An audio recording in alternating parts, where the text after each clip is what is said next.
Tidak terlalu panas berarti ya. Bukan relatif sejuk.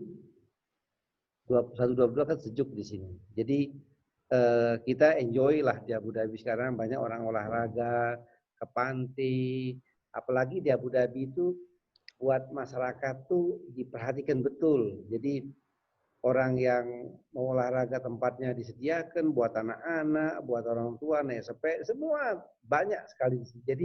Jadi kita juga terdorong untuk berolahraga di Abu Dhabi. Berarti sudah lebih terbuka juga negaranya ya, lebih Ya, terbuka.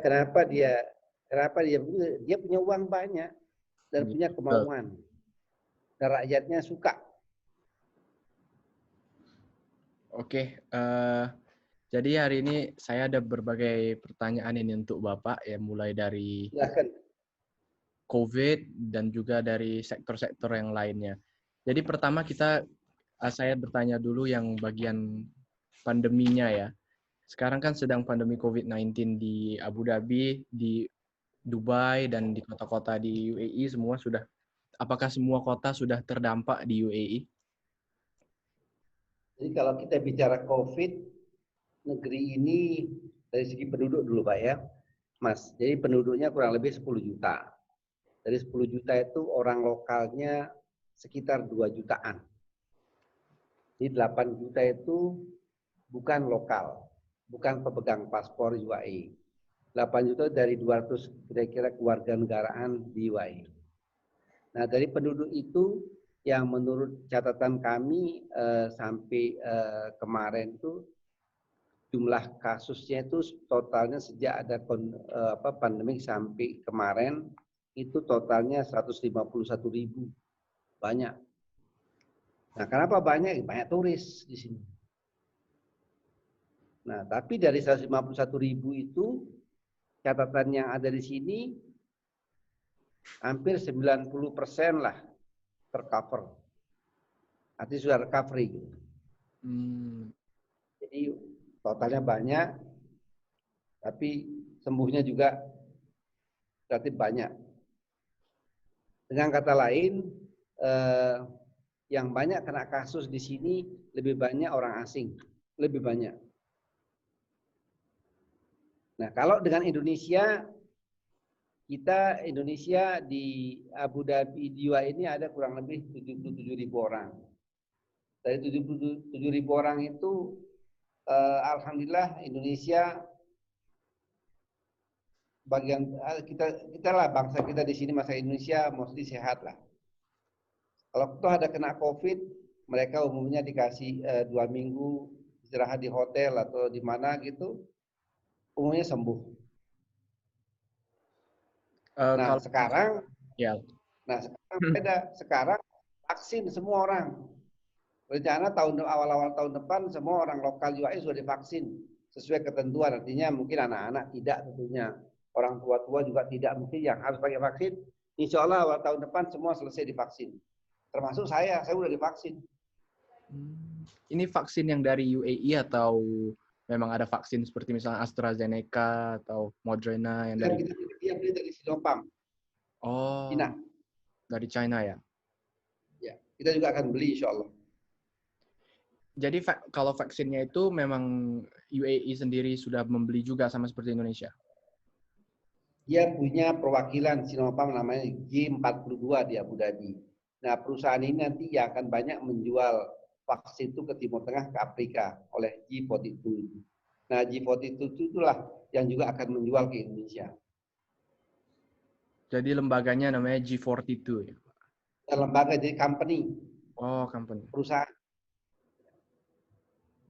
Oke, kalau WNI tadi ada Bapak mengatakan ada yang terkena dampak COVID juga WNI di UAE. Kira-kira angkanya cukup besar atau tidak di Uni Emirat Arab? Enggak juga. Jadi saya punya, sebentar saya lihat datanya supaya tidak salah. Datanya, jadi yang Indonesia apa itu yang WNI itu ada kurang lebih 43 orang yang kena COVID, 43 orang, 41 orang itu sembuh dan hanya 2 orang meninggal. Berarti jumlahnya cukup kecil dibandingkan warga negara yang lain yang ada di Uni Oh Emirat. iya, ini sangat kecil.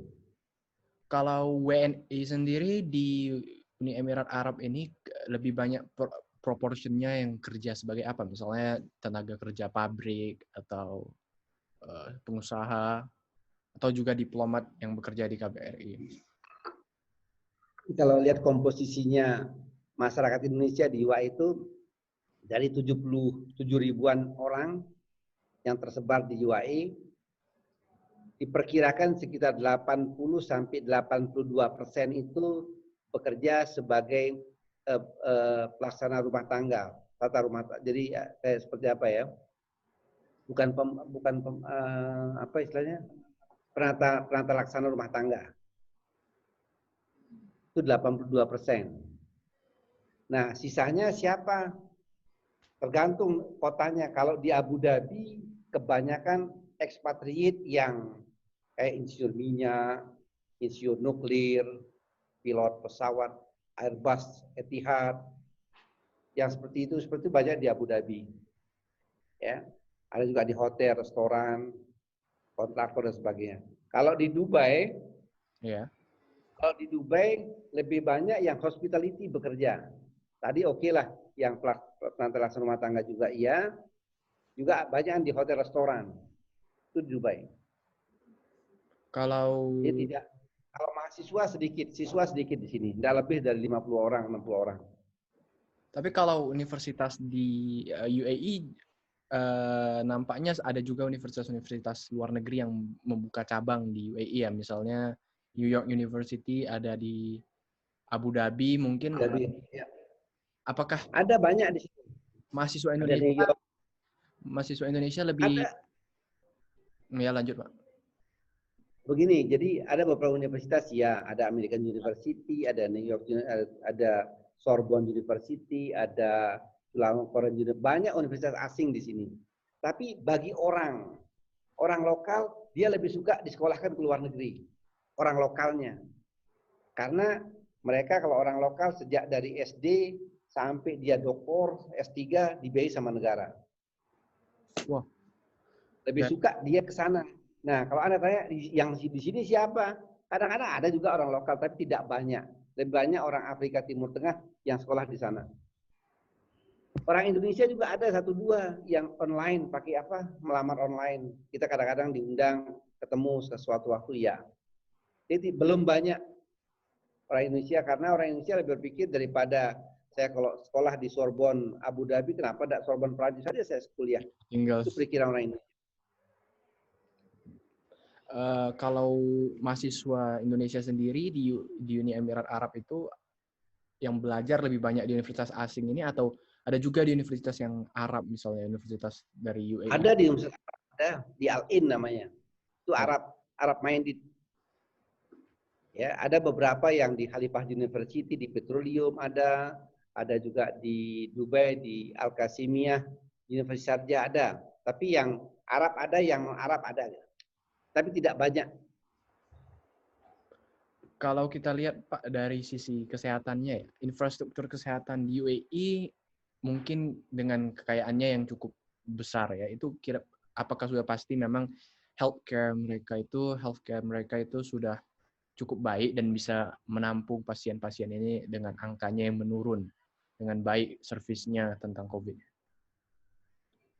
Setahu saya dia di antara negara-negara di Afrika dan Timur Tengah, ya. Bicara Afrika Timur Tengah, mungkin bisa ditambah Turki juga, Yunani juga. Mungkin paling lengkap tuh Abu Dhabi, UAE, rumah sakit. Jadi di sini banyak dokter-dokter pintar itu kerja di Abu Dhabi, di Dubai, yang dari dunia. Dunia itu banyak dokter di sini. Jadi untuk masalah kesehatan, masya Allah dia cukup majulah dibanding kita. Dan obat-obatan tidak ada ketemu di sini. Oh, obatnya expired dijual lagi, atau obatnya palsu, udah ada di sini. Jadi cukup baik ya sektor kesehatan bukan mereka. Cukup baik, buat saya baik. Cukup, bukan ada kata cukup, sangat baik. Sangat baik. Oke. Mungkin kalau kita bicara kesehatan, tadi sudah bicara tentang COVID. ya dan penyakit yang lain. Kan Indonesia diplomasinya dengan UAE bukan hanya dalam sektor kesehatan, pendidikan. Kalau dari sisi keamanan, menurut Bapak bagaimana tanggapannya tentang kerjasama Indonesia dengan UAE di bidang keamanan? Kalau keamanan kita sangat pertama kalau bicara kedekatan kita dekat antara Menhan kita dengan Menhan mereka sangat dekat. Itu satu. Terus kemudian kedua kalau dari segi keamanan tentunya beda ya. Abu Dhabi atau Dubai itu kecil. Betul. Negerinya kecil. Jadi gampang ngawasinya pakai. Jadi di sini semua pakai CCTV, di mana-mana ada CCTV. Nggak ada polisi di jalan. Beda dengan kita ada begal, ada itu, ada ini lain. Jadi beda. Justru kita rencana menawarkan kalau perlu kemari. Tahun depan kalau mereka tertarik untuk belajar bagaimana misalnya pasukan khusus, bisa aja kita mengirim ke mereka, Kopassus atau yang lain. Tapi ada kedekatan tuh ada. Justru kedekatannya lebih banyak ke industri militer. Kita mau jual senjata, kita mau jual amunisi, kita mau jual kapal frigat, itu lebih banyak kalau saya kesananya. Dibanding kerjasama militer, perang-perangan tuh enggak. Kurang. Kita kurang. Jadi kita lebih bagus jual produk militer kemari. Tapi kalau kita lihat UAE sendiri di bagian pertahanannya ini sepertinya banyak kerjasamanya dengan US ya Pak ya. Soal senjatanya juga lebih banyak dengan US daripada negara-negara lain sepertinya. Betul, persediaannya cukup bagus. Rencana mau dikirimin sama Trump katanya kalau jadinya Trump F-35 sebentar lagi ke sini. Jadi buat peralatan militer mereka canggih lah. Dan kalau keluarga kerajaannya cukup dekat juga dengan US ya. Saya lihat di berita juga bahkan kemarin mereka menandatangani perjanjian bersama dengan Bahrain, dengan Israel. Itu mungkin Bapak bisa lebih memperjelas, kan sudah melihat juga berita di UAE. Itu sebenarnya bagaimana langkah-langkah yang dilakukan oleh UAE untuk mendapatkan suatu... Begini, jadi kalau Anda bicara politik oke. Saya sih bukan orang politik, saya orang dagang pada prinsipnya. Saya datang dari pedagang jadi duta besar, bukan politik. Tapi saya lama-lama belajar politik juga. Anda tahu bahwa Amerika itu dia berusaha memimpin dunia. Dia suka kepada negara-negara yang punya uang. Ya. Kalau negara-negara yang punya uang nggak kurang suka dia. Dari segi logika dulu. Arab Saudi dia sahib, Abu Dhabi dia sahib, semua negara di sisi Amerika itu dekat. Ya. Nah kemudian bagaimana sekarang kalau bicara perjanjian UAE atau Bahrain dengan Israel, yaitu mereka punya hitung-hitungan masing-masing gitu. Karena kita tidak punya hak untuk mencampuri urusan dalam negeri mereka. Mereka punya hak masing-masing gitu. Tapi tetap kita baik sama UAE sama Bahrain. Dan mudah-mudahan kita berharap dengan kedekatan mereka dengan Israel, diharapkan negara Palestina nanti suatu saat akan realisir, terjadi. Gitu. Itu pikiran saya, Pak. Mas. Tapi kalau sampai saat ini, pastinya kan kita Indonesia, kita sendiri belum mempunyai hubungan diplomatik dengan Israel ya, berarti ya. Ya. Mungkin menurut Bapak ini sekarang dari sisi diplomasinya, cara-cara apa yang bisa memperkuat diplomasi Indonesia ini dengan bukan hanya UAE, mungkin dengan negara-negara lain. Caranya itu apa? Ini cara diplomasi. Ya pertama, diplomasi itu meningkat kalau negara itu punya kemampuan dalam hal pendanaan. Tidak bisa Anda diplomasi, Anda dekat hubungan diplomatik Anda kalau Anda sama-sama miskin. Betul. Jadi kalau begitu Anda negara yang punya power, pasti lebih dekat hubungan diplomatiknya. Logika dunia sekarang berubah. Nah kita alhamdulillah di mata dunia Indonesia sekarang diakui betul. Termasuk yang sangat mengakui Indonesia itu Abu Dhabi sekarang. Tentunya negara lain iya. Semua memandang Indonesia itu beda sekarang-sekarang ini dibanding 10 tahun lalu.